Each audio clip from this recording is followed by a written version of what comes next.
फटाक खबरें सिर्फ 30 सेकंड में डाउनलोड कीजिए तक ऐप। आपको क्या लगता है कि मतलब डबल इंजन की सरकार होते हुए भी बिहार में वो फायदा नहीं मिल रहा है बिहार की जनता को? हाँ, निश्चित तौर पे कहने के लिए डबल इंजन की सरकार है। सिर्फ चुनाव के समय में डबल इंजन की सरकार है बिहार में और दिल्ली में सरकार है, बहुत कुछ लाभ मिलेगा, लेकिन ये देखने के लिए आपको कहीं पे नज़र नहीं आ रहा है। मैं खुद सरकार में हूँ, मैं कह सकता हूँ कि ये नज़र नहीं आ रहा है। सिर्फ लोग अपने युगों की लड़ाई लड़ रहे हैं। बीजेपी और जेडीयू लगातार एक दूसरे पर आक्रामक। ये डबल इंजन की सरकार है। डबल इंजन आपस में टकराते हैं क्या? टकराना तो आपको आरजेडी से टकराइए या दूसरे पार्टी के साथ, कांग्रेस है, आरजेडी है, उनसे टकराइए, आपस में टकरा रहे हैं। ये डबल इंजन दिख रहा है। यहाँ पे तो लोग अपने अपने चीज़ें के लिए लोग लड़ाई लड़ रहे हैं। शराबबंदी कानून में कुछ संशोधन होने की आवश्यकता है और कड़ाई से इसको पालन करने की आवश्यकता भी है। कहीं ना कहीं शासन प्रशासन में ढिलाई है, तो उसके ऊपर भी हम लोगों को सही पॉलिसी बनाने की आवश्यकता है। उत्तर प्रदेश में बिहार की अमूमन सभी पार्टियां अपनी किस्मत आजमा रही हैं, लेकिन एक पार्टी है बिहार की ही जो अपनी कहें तो जी जान झोंक चुकी है। वीआईपी पार्टी नाम है और वीआईपी पार्टी के मुखिया हमारे साथ हैं, बिहार सरकार में मंत्री भी हैं मुकेश सहनी। मुकेश सहनी जी, सबसे पहला सवाल कि यूपी में पूरी तैयारी, आपने पूरी जी जान अपनी झोंक दी है, अभी नया क्या अपडेट है? देख रहे हैं नौका विहार, आप नौका की सवारी कर रहे हैं, अभी यहाँ आपने वॉर रूम बना लिया है, क्या कुछ तैयारियां हैं? जैसे तैयारी होना चाहिए। चुनाव आपको पता ही है कि उत्तर प्रदेश में चुनाव 2022 का होना है और आचार संहिता लग चुका है, तो उसी की तैयारी है और सारे कैंडिडेट सिलेक्शन किया जा रहा है। आज पहला और दूसरे चरण का हम लोग कैंडिडेट का नाम का घोषणा भी करेंगे और वॉल रूम बना है। एक एक विधानसभा पे नज़र रखेंगे, 403 सीट पे नज़र रखेंगे और जहां हम कैंडिडेट उतार रहे हैं वहां की भी सारी जानकारी प्राप्त करेंगे। तो पार्टी अपनी पूरी मजबूती से चुनाव लड़ेंगे और हमारी लक्ष्य है कि जो हम लोग जिस तरीके से संघर्ष करके बिहार में मुकाम को हासिल किया, उसी तरीके से उत्तर प्रदेश में भी अपनी विचारधारा को गांव-गांव, घर तक पहुंचाना है। फूलन देवी के विचार को हर घर तक पहुंचाना है और मजबूती से लड़ाई लड़ना है। उस लोगों को बताना है कि जो लोगों ने निषाद का वोट आपको अपना जागीर समझ रहे, ऐसे लोगों को बताना है कि निषाद का वोट जो है किसी का जागीर नहीं है। निषाद का वोट निषाद के बेटा के साथ है और हमारी लक्ष्य होगा कि पार्टी को 25 लाख वोट आए और मैक्सिमम चुनाव जीत के आए हमारे कैंडिडेट। तो इसकी तैयारी चल रहा है और इसी के लिए आज देखिए बहुत सारे साथी उत्तर प्रदेश से यहाँ पे आए हैं। बहुत सारे साथी का टिकट कंफर्म होना है, तो बहुत सारे साथी यहाँ पे आए हैं और पार्टी के लिए मजबूती से काम कर रहे हैं। अच्छा, जो ये पीछे सभी लोग हैं, ये इनमें से कई उम्मीदवार भी हैं? हाँ, बहुत सारे लोग उम्मीदवार भी हैं और बहुत सारे साथी समर्थक हैं, पार्टी के वरीय पदाधिकारी है। इसी तरीके से रोज लगातार अलग अलग जिला से, अलग अलग जनपद से लोग आएंगे और उत्तर प्रदेश के चुनाव के लिए सब रणनीति बनेगा। उत्तर प्रदेश में चुनाव है, उत्तर प्रदेश के ये उम्मीदवार हैं, बिहार में मतलब टिकट बांटने और तैयारी क्यों बिहार में, मतलब लोगों को क्यों आपने बुलाया? देखिए, आसान है कि मतलब उत्तर प्रदेश में तो बड़े बड़े पार्टी है, मजबूती से अपना लड़ रहे हैं, तो हमारी भी अपनी लड़ाई है, तो हम सोचे कि पटना से ही उसको डील किया जाए। पार्टी के पदाधिकारी वही, तो पार्टी में आप देखिए कि ताकत क्या है कि आज पार्टी पे भरोसा लोग कर रहे हैं। आज पश्चिम से लोग बुंदेलखंड से लेकर और सहारनपुर से लोग यहाँ आए हैं, तो 800 किलोमीटर का सफ़र करके यहाँ पे आए हैं। तो पार्टी में यही ताकत है कि पार्टी की विचारधारा से मजबूती से इंटैक्ट है और इसके लिए लड़ाई लड़ना चाह रहे हैं, तो यहाँ पे आ रहे हैं और हम भी कंफर्टेबल होकर काम कर पा रहे हैं कि लखनऊ में इतने बड़े स्पेस नहीं है, उतने बड़े ऑफिस नहीं है। तो मैं चाहता हूं कि यहाँ पे करें ताकि बिहार के भी जनता के साथ जो वादा किए हैं वो भी काम करते रहे और साथ में उत्तर प्रदेश की भी लड़ाई हम यहीं से लड़ते रहे। तो सारे कैंपिंग वगैरह सब हमारा निर्णय है कि बिहार से ही रोज सुबह हम यहाँ से निकलेंगे और प्रचार करके फिर रात को फिर पटना ही रहेंगे। अच्छा, वॉर रूम की तरफ जाएंगे। पीछे मैं आपको दिखाना चाहूंगी कि ये वीआईपी पार्टी का वॉर रूम है और यहीं पर यूपी चुनाव की पूरी रणनीति तैयार हो रही है।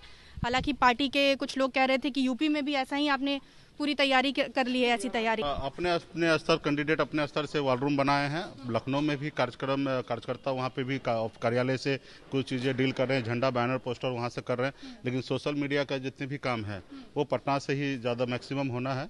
और यहाँ से कौन सा कैंडिडेट लड़ रहे, कहाँ लड़ रहे, कौन किसके मत है, क्या समस्या है, कि किस लोगों से हमें फ़ोन पे बात करना है, इस सब चीज़ की जानकारी इकट्ठा करेंगे और हमें फिल्टर करके देंगे और फिर हम लोग जितने होंगे वो सारे काम करेंगे। तो सैकड़ों लोग उत्तर प्रदेश में कैंडिडेट को मदद करने के लिए, कोरोना काल है तो बहुत सारे चीज़, बड़े बड़े रैली नहीं होना है, तो सोशल मीडिया के सहारे सारी चीज़ की जानकारी प्राप्त करना है, तो वो सब सारी चीज़ जानकारी लेंगे और हम तक सीधे पहुंचाएंगे। अच्छा सहनी जी, ये बताइए कि इतने लोगों की भीड़ जुटी है, आपको नहीं लगता है कि सवाल उठाएंगे लोग कि आपने इतने लोगों की भीड़ जुटा ली है? नहीं, लोग देखिए घर के लोग आएंगे तो इसमें क्या सवाल उठना है? अब ये तो कोरोना के साथ जीना है ना। और चुनाव है तो अभी लोग आएंगे, तो अभी पार्टी के लोग आएंगे तो मना भी नहीं कर सकते। नेता का जान और प्राण उनके कार्यकर्ता होता है, और हमारे अगर जान प्राण हमारे साथ ना हो फिर हम नेता कैसे? तो इसलिए वो सारे लोगों का स्वागत है, और सब चीज़ देख रहे हैं कि मास्क के उपयोग कर रहे हैं सारे साथी।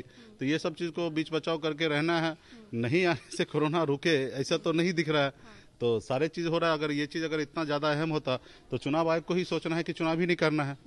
तो अभी जब चुनाव होना है तो ये सब चीज़ें होगा, तो अभी क्या करेंगे? करना ही पड़ेगा।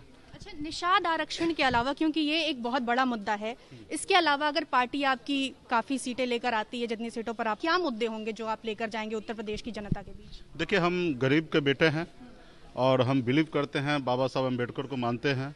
हम अगर सत्ता पावर में आते हैं तो सबसे पहले मजबूती से संविधान को लागू कराएंगे। जो संविधान में जो अधिकार जिसको मिला है उनको जमीन तक मिलना चाहिए, जो कहीं ना कहीं वो नहीं मिल पा रहा है। युवा को रोजगार की बात होगा, बच्चों को पढ़ाई लिखाई की बात होगा, तो ये सारे चीज़, स्वास्थ्य की बात होगा, तो ये सारे चीज़ बेसिक है, गरीब आदमी को चाहिए। और जिस गरीब आदमी को स्वास्थ्य और शिक्षा दे दीजिएगा वो अपने पैर पे खड़ा हो जाएगा और वो दुनिया जीत लेगा।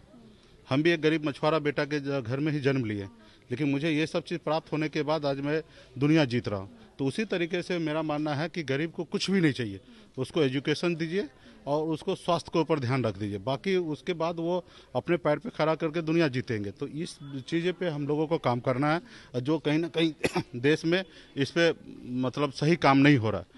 और संविधान में बहुत सारे चीज़ें, संविधान बना उसी के अनुकूल देश को चलाना है, जो ज़रूरतमंद है उनको सरकार से मदद करना है। तो यही सारी चीज़ें, और भी बहुत सारा चीज़ें होगा जो जिस प्रदेश में जिस चीज़ की आवश्यकता गिरेगा उसके ऊपर काम करेंगे। और सरकार तो अभी देश में गठबंधन की सरकार होता है, तो सब मिलकर राय विचार लेके सरकार को चलाना है। अच्छा, पिछड़ी जाति के कई नेता समाजवादी पार्टी में आ गए हैं, स्वामी प्रसाद मौर्य हैं, और लगातार बीजेपी की तरफ आक्रामक हैं। उसका असर ये होता है कि यहाँ पर पूर्व मुख्यमंत्री जो हैं जीतन राम मांझी, हम पार्टी के, उनका कहना है कि बीजेपी जो है, अप्रत्यक्ष तौर पर ही कह रहे हैं कि दलितों और पिछड़ी जातियों का उतना सम्मान नहीं है पार्टी में। क्या आप देखते हैं? मतलब उत्तर प्रदेश आप आमने सामने हैं ही यहाँ, लेकिन आप गठबंधन में हैं। ये तो देश और दुनिया महसूस कर रहा है कि कहीं ना कहीं पिछड़ी जाति के साथ नाइंसाफ़ी हो रहा है। खास करके मोदी जी के शासनकाल में हम लोग ने भी बहुत उम्मीद से मोदी जी को लाएं, और एक अच्छे दिन का नारा लगा था कि अच्छे दिन आएंगे।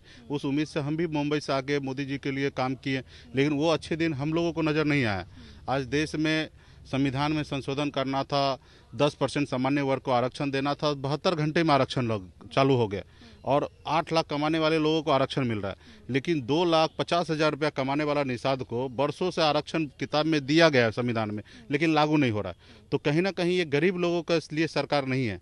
अगर गरीब लोगों के लिए सरकार होता तो ये आरक्षण लागू हो जाता। आज बताइए, देश एक है, देश के प्रधानमंत्री एक है, संविधान एक है, फिर बंगाल में आरक्षण मिल रहा है निषाद को, बीन बेलदार नुनिया मला सबको मिल रहा है, लेकिन बिहार में नहीं मिल रहा है। दिल्ली में आरक्षण मिल रहा है, उत्तर प्रदेश में नहीं मिल रहा है। तो ये कहीं ना कहीं सरकार को देखना है ना कि जो चीज़, अगर कोई सरकार है, किसी कालखंड में काम सही नहीं हुआ तो उसको पूरा करना है। तो ये सरकार अगर पिछड़े समाज का हित अगर चाहे तो ये काम उनको करना चाहिए, और जब तक हमारे काम नहीं करेंगे तब तक तो हम तो मानेंगे कि हमारे लिए काम नहीं कर रहे। जी, आपको क्या लगता है कि मतलब डबल इंजन की सरकार होते हुए भी बिहार में वो फायदा नहीं मिल रहा है बिहार की जनता को? हाँ, निश्चित तौर पे कहने के लिए डबल इंजन की सरकार है, सिर्फ चुनाव के समय में डबल इंजन की सरकार है बिहार में, और दिल्ली में सरकार है, बहुत कुछ लाभ मिलेगा, लेकिन ये देखने के लिए आपको कहीं पे नज़र नहीं आ रहा है। मैं खुद सरकार में हूँ, मैं कह सकता हूँ कि ये नज़र नहीं आ रहा है। सिर्फ लोग अपने युगों की लड़ाई लड़ रहे हैं। आज बिहार में क्या हो रहा है? बीजेपी और जेडीयू लगातार एक दूसरे पर आक्रामक। ये डबल इंजन की सरकार है। डबल इंजन आपस में टकराते हैं क्या? टकराना तो आपको आरजेडी से टकराइए या दूसरे पार्टी के साथ, कांग्रेस है, आरजेडी है, उनसे टकराइए, आपस में टकरा रहे हैं। तो ये डबल इंजन दिख रहा है यहाँ पे। तो लोग अपने अपने चीज़ें के लिए लोग लड़ाई लड़ रहे हैं। तो इस चीज़ से दूर होना चाहिए, और जो वादा किए बिहार के जनता से 19 लाख युवा को रोजगार, उस पर ध्यान देना चाहिए, ना ही कि ऐसे ऐसे लड़ाई में फंसना चाहिए। एक दो और सवाल, जैसे जेडीयू अभी बीजेपी के साथ गठबंधन करना चाहती थी उत्तर प्रदेश में, लेकिन अभी तक बात नहीं बनी है। क्या आप चाहेंगे कि जेडीयू आपके साथ आए? दूसरी बात ये कि हम के साथ आपका गठबंधन होना था, उसका क्या हुआ? नाव की सवारी नहीं हुई साथ साथ? नहीं, देखिए, हमारा पहले से विचारधारा है कि हम अकेले चुनाव लड़ेंगे उत्तर प्रदेश में, और उसकी हम तैयारी कर रहे हैं। सामान्य विचारधारा के जो भी साथी हैं, चाहे मांझी जी हो या नीतीश कुमार जी हो, ऐसे साथी जब भी आएंगे बात रखेंगे तो उस पर बात होगा, नहीं तो हम तो अकेले जन्म लिए और अकेले संघर्ष करेंगे। और हमारे पास लोगों का हुजूम है, आप देख ही सकते हैं कि किस तरीके से लोगों का हुजूम है कि उत्तर प्रदेश से यहाँ तक आ गए। तो हमें किसी के पीछे चलने की आवश्यकता नहीं है, बहुत हो गया हमारे लोग दूसरे के पीछे चलने का। अभी हमारे लोग समझदार हो गए हैं और अपने समाज के अपने बेटा के साथ चलने के लिए तैयार है। अभी हमें किसी का परवाह नहीं है। हाँ, कुछ सामान्य विचारधारा के लोग आएंगे तो ऐसे लोग साथी के साथ हम लोग गठबंधन करेंगे। कई सीटों पर आप बीजेपी को डंट कर सकते हैं, ऐसी खबरें आ रही हैं उत्तर प्रदेश में, तो इसका असर क्या? ये हालांकि सवाल बार बार मैंने भी पहले आपसे किया हुआ है, बिहार में देखने को मिलेगा। क्या डर है मुकेश सैनी के मन में कि मैं उत्तर प्रदेश में इतना आक्रामक हूँ, चुनौती दे रहा हूँ, तो बिहार में इसका असर देखने को मिलेगा? डर रहता तो ये माहौल दिखता आपको। तो कई सीटें ने मिनिमम 75 सीटें जो हम लड़ाई लड़ेंगे, तो जो लोग निषाद का वोट अपना समझ रहे हैं ऐसे लोगों को चुनाव हारना पड़ेगा। तो मुझे किसी का डर भय नहीं है, और डर रहता तो शायद हम चुनाव ही नहीं लड़ते, और मजबूती से हम लोग लड़ रहे हैं। और इसमें डरने की क्या बात है? निषाद सोया हुआ शेर था, जग चुका है, ठीक है, इसको डरने की आवश्यकता नहीं है। एमएलसी सीटों पर बातचीत हुई? अरे ये सब छोड़िए ना, ये सब राजनीति, ये सब जन्म लेके पैदा होके थोड़े लेके आए, इस धरती पे मिला है, आएंगे जाएंगे। ये कुर्सी सबसे कोई मोह माया हम लोग नहीं रखे हैं, ठीक है। इससे भी अच्छे अच्छे कुर्सी पे बैठ के आए हैं, ठीक है। हजारों लोगों के ऊपर काम करके आए, उसके साथ रह के काम करके आए। ये सब सत्ता आते जाते रहेगा, ये हमारे जब तक हमारे लोग हमारे साथ रहेगा तो ये कुर्सी हमारे साथ रहेगा। जिस रोज हमारे लोग हमारे साथ नहीं रहेगा उस रोज ये कुर्सी हमारे साथ नहीं रहेगा। तो इसके कुर्सी के लिए नहीं, हम अपने लोगों के लिए काम करें। जब तक हम समाज के साथ करते रहे, काम करते रहेंगे, तब तक ये कुर्सी इन्होंने ला के देना है। और जिस रोज इनके साथ से दूर होंगे उस रोज कुर्सी जाएगा। दुनिया का किसी ताकत में नहीं है कि वो कुर्सी को छीन लेगा। मतलब तमाम चुनौतियों के लिए तैयार है? हाँ, 100% सारी चीजें। एक और सवाल, आखिरी सवाल है, शराबबंदी कानून में संशोधन की बात हो रही है। आज अखबारों में खबर छपी, कल से 3 डॉक्यूमेंट्स जो है वो सर्कुलेट हो रहे हैं कि संशोधन होगा और कानून में अब नियम आ जाएगा ये संशोधन के बाद कि जेल नहीं जाना होगा, फाइन से काम चल जाएगा। तो संशोधन पर क्या वाकई सरकार सोच रही है? नहीं, देखिए, इस पे एनडीए गठबंधन में पहले चर्चा होना है। चर्चा तो बहुत सारी चीज़ें का हो रहा है, और जो बिहार के हित में होगा, जनता के हित में होगा, उसमें माननीय मुख्यमंत्री नीतीश कुमार जी को सोचना है, हम लोगों को सोचना है। और जो बिहार के हित के लिए जो होगा वो हम लोग काम करेंगे। आपकी व्यक्तिगत राय क्या है? कानून? मेरी व्यक्तिगत राय है कि शराबबंदी कानून में कुछ संशोधन होने की आवश्यकता है, और कड़ाई से इसको पालन करने की आवश्यकता भी है।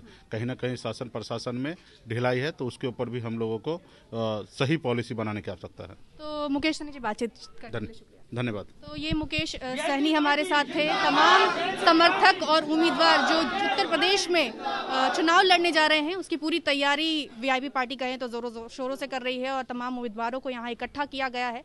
और कहें तो बिहार से ही बैटिंग चल रही है उत्तर प्रदेश की। इसके साथ ही साथ मुकेश सैनी ने ये बड़ी बात कही कि डबल इंजन की सरकार बिहार में होते हुए भी बिहार को कोई फायदा अब तक नहीं पहुंचा है। बिहार सरकार में मंत्री होते हुए ये बयान देना काफी अहम है। कैमरा पर्सन आनंद के साथ प्रेरणा, बिहार तक।